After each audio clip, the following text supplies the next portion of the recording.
first of all, best thing was to just get out and play some baseball today. You guys have watched it for about 6 days. I know you'd like to take in both games to get a split today and just get outside and get some at-bats and some innings was huge. Yeah, we decided this morning, we didn't think we were going to get to take BP on the field, and then I checked it early this morning and said, you know what, we need to get out here and run around and take BP. We hadn't done that in 5 days, so that was good. It was good to get back out and kind of get into a routine again. I think all in all, pretty clean for 2 games. You committed no errors. The pitching was fabulous. You continued to strike out guys. Hitting came alive in Game 1. You needed that clutch hit in Game 2, but you ran into a really good pitcher. I think overall, though, you guys played pretty darn well, especially for all the games and days you've missed. We did, and we barreled a lot of balls up. Nick Vogie had 3 really good swings and nothing really to show for it in that second game. Santana barreled some balls up.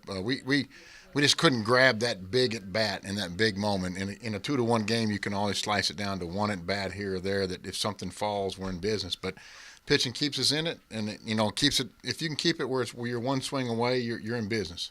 3 postponements, 2 doubleheaders already. You're 9 days into the season, Rock. How does that affect everything that's going on? Well, I talked to the team this morning about getting into a routine. I said sometimes the routine gets interrupted.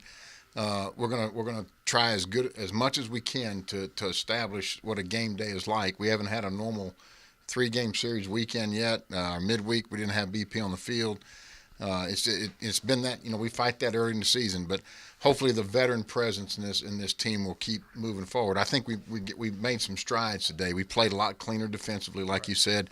SIU has a tremendous running game, and they were 130 out of 170 last year. For the most part, we played 18 innings and denied the stolen base except for twice. So, and threw 1 out. So that was an accomplishment. So we're executing some things that we need to do.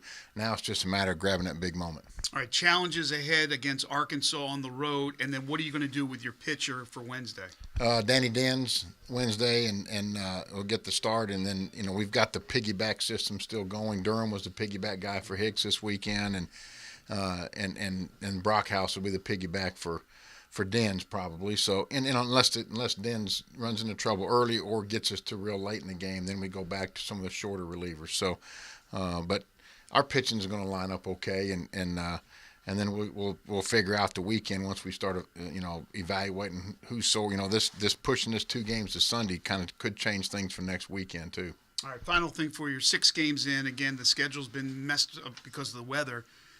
You'd like that record flipped, I'm sure.